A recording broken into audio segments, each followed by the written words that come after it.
আসসালামু আলাইকুম গাইস, কেমন আছেন? আশা করি আল্লাহর রহমতে ভালো আছেন। আমি আল্লাহর রহমতে ভালো আছি মোটামুটি।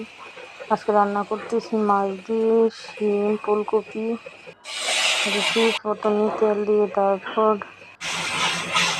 পেঁয়াজ কুচি দিয়ে, তারপর হলুদ, মরিচ, ধনিয়া গুঁড়া দিয়ে, স্বাদ মতো লবণ দিয়ে, তারপর একটু জল দিয়ে, তারপর ওই সবজি ঢেলে দিয়ে, তারপর একটু পানি দিয়ে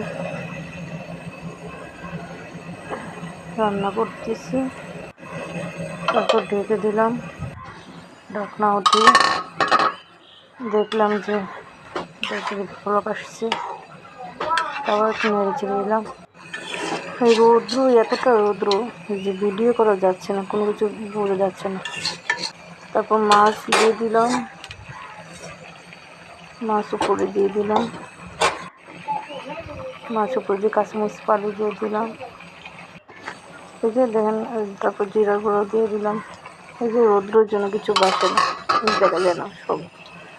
এই যে ফাইনালি আমার তরকারি হয়ে যাইতেছে। তারপর আমি আবার ডেকে দিয়ে, তারপর আবার ঢাকনা উঠিয়ে ধনিয়া পাতা কুচি দিয়ে দিলাম। ফাইনালি আমার তরকারি হয়ে গেল। তোমরা আমার ছোট্ট পেজটা লাইক, কমেন্ট, শেয়ার করতে ভুলবেন না। আল্লাহ হাফেজ।